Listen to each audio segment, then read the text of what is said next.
A bag of fertilizer doesn't look like power. It doesn't carry a flag. It doesn't make headlines. And it never appears in speeches about national security.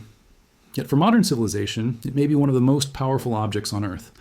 Over the last few years, fertilizer prices didn't just rise.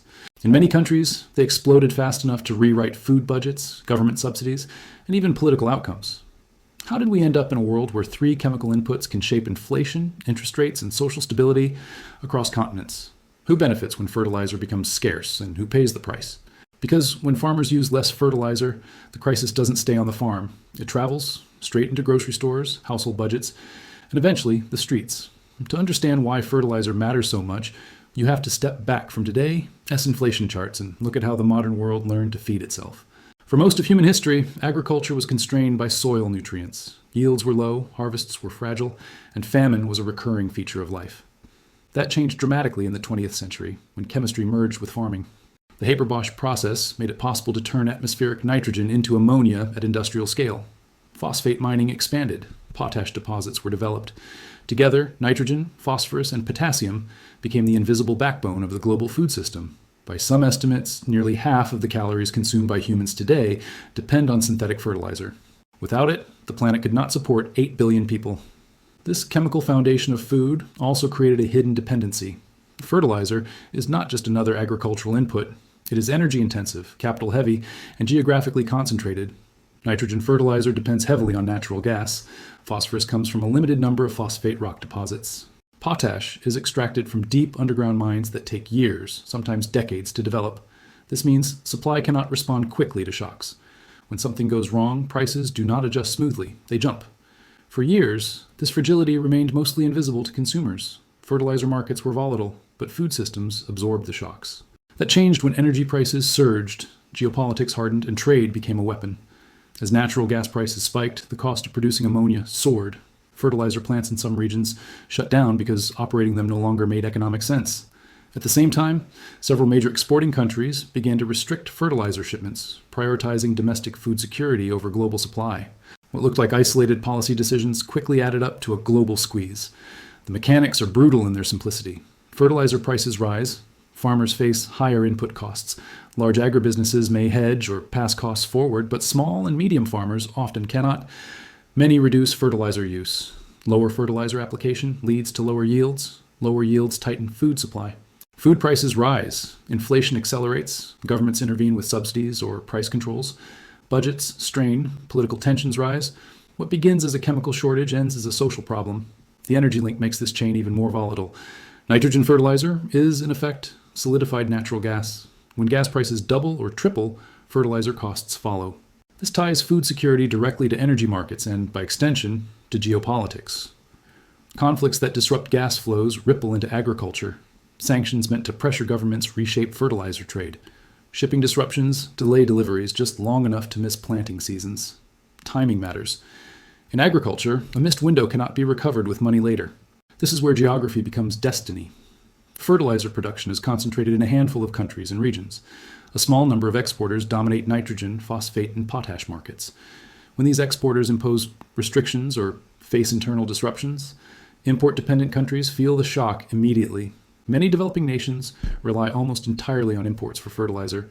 They do not have the fiscal capacity to subsidize farmers at scale. When prices surge, farmers simply use less. The result is not just higher prices, but lower food availability. The effects are uneven. Wealthier countries can cushion the blow. Governments step in with subsidies. Credit systems extend payment terms. Strategic reserves are released. In poorer regions, the margin for error is thin. Fertilizer becomes unaffordable. Yields fall. Food imports rise just as global prices increase. Currencies weaken. The spiral tightens. History offers uncomfortable parallels. Food price spikes have long been catalysts for unrest. Bread riots are not a metaphor. They are a recurring feature of societies under stress. When basic staples become expensive or scarce, political legitimacy erodes. Today's fertilizer shock feeds into that historical pattern, but with modern complexity layered on top. Inflation targets, interest rates, and bond markets now react to food prices. Central banks tighten policy to fight inflation, driven partly by agricultural inputs. Higher rates slow economies. Households feel squeezed from multiple directions at once. There's also a quieter transformation happening in rural areas. Farmers are forced to make trade-offs that affect long-term productivity. Skipping fertilizer may save cash in the short term, but it can degrade soil health over time. This sets up a future of lower yields, even if prices normalize. The crisis thus plants the seeds of the next one. International comparisons reveal how differently systems absorb the same shock. In some countries, fertilizer subsidies are treated as national security spending. Governments accept higher deficits to stabilize food production. Elsewhere, market pricing prevails, and farmers bear the cost. These choices reflect deeper political and fiscal structures. They also shape social outcomes. Where support exists, production holds. Where it doesn't, scarcity grows. The geopolitical implications are profound. Fertilizer becomes leverage. Exporters gain influence. Importers scramble for bilateral deals. Food aid becomes more expensive and less available. The global system fragments into protected blocks. Efficiency gives way to resilience, but at a cost. Redundant supply chains are safer, but more expensive. Those costs flow downstream. Technology offers partial answers, but no miracles. More efficient fertilizer use can reduce demand. Precision agriculture can optimize application. Recycling nutrients from waste streams can supplement supply. Green ammonia promises lower emissions, but not lower costs in the near term. These solutions require investment, infrastructure, and time. None can replace existing systems overnight. Policy choices matter enormously. Strategic reserves of fertilizer can smooth shocks. Transparent trade rules reduce panic restrictions. Coordinated energy policy stabilizes production costs. Yet political incentives often push in the opposite direction. Leaders respond to domestic pressure, not global efficiency. Short-term stability at home can mean long-term instability abroad. The deeper lesson is uncomfortable. Modern civilization runs on systems that appear robust until they are stressed. Fertilizer sits at the intersection of energy, trade, agriculture, and politics. It reveals how interconnected the global economy really is. A disruption in one sector cascades through others in ways that are hard to predict and even harder to control. Looking forward, several paths are possible.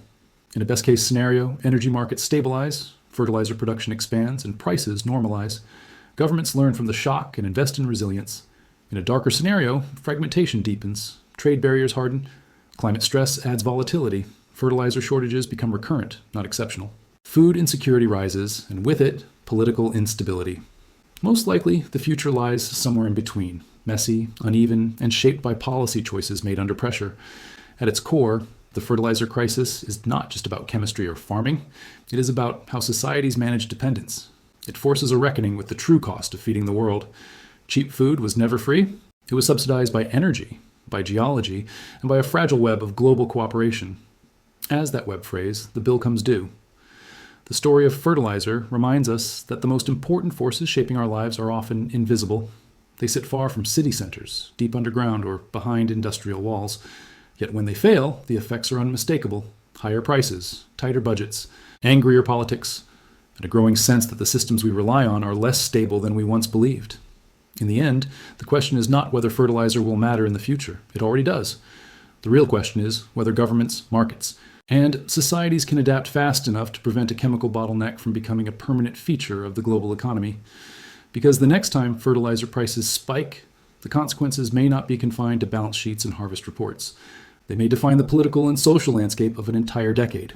There is one more layer to this crisis that rarely shows up in price charts or policy debates, yet it may be the most destabilizing of all: time. Fertilizer shocks do not behave like oil shocks or financial crashes. You cannot simply inject liquidity, release strategic reserves, or wait for markets to rebalance next quarter. Agriculture operates on biological calendars. Crops grow or fail on fixed schedules. When fertilizer arrives late or not at all, the damage is locked in for an entire season. By the time the consequences appear in food prices, the decision that caused them was made months earlier, quietly, on a farm far from financial centers. This time, lag creates a dangerous illusion. In the early phase of a fertilizer shock, the system appears stable, supermarket shelves remain full, governments reassure the public, inflation data moves slowly. But beneath the surface, farmers are already making irreversible choices. They switch to lower yield crops. They reduce application rates. They leave marginal land fallow. Each decision looks rational in isolation. Together, they reshape the food supply months down the line when it is too late to intervene. This delayed effect also distorts political accountability. When food prices surge, governments blame weather, speculators, or global conditions. Rarely do they trace the problem back to fertilizer affordability during planting season. The causal chain is long, technical, and invisible to voters. That makes it easier for short-term policies to dominate. Export restrictions feel decisive. Subsidies feel generous, but neither addresses the structural vulnerability that caused the shock in the first place. The human consequences of this delay are most visible in places where households spend a large share of income on food. In these regions, even small price increases can push families into crisis. Parents skip meals, children leave school, health outcomes worsen. These are not abstract outcomes. They are measurable, predictable, and historically linked to food price volatility. Yet they are often treated as unfortunate side effects rather than core indicators of system failure. At the same time, fertilizer scarcity changes behavior in global markets in subtle ways. Traders price in uncertainty. Importers rush to secure supply, bidding prices higher. Governments hoard, fearing future shortages. Each action is rational from a national perspective. Collectively, they amplify volatility. What began as a production constraint becomes a confidence problem. Markets stop asking how much fertilizer exists and start asking who will get it.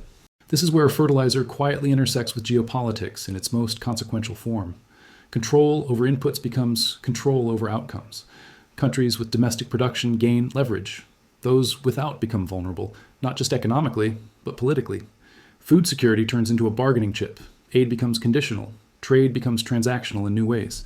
The global system shifts from cooperation to competition, not because leaders desire conflict, but because scarcity leaves them little room to maneuver. Perhaps the most unsettling aspect of the fertilizer crisis is how familiar it feels. The patterns echo past resource shocks: energy, water, even housing. Concentration, underinvestment in resilience, over-reliance on efficiency. And then suddenly, a shock that reveals how thin the margins really were. Fertilizer simply exposes this dynamic in one of the most sensitive domains imaginable: food. In that sense, fertilizer is not just a commodity. It is a mirror. It reflects the priorities of the global economy. For decades, the goal was maximum output at minimum cost. Redundancy was waste. Stockpiles were inefficient. Supply chains were optimized to the edge. That logic worked until it didn't. But when conditions changed, there was no buffer, only reaction.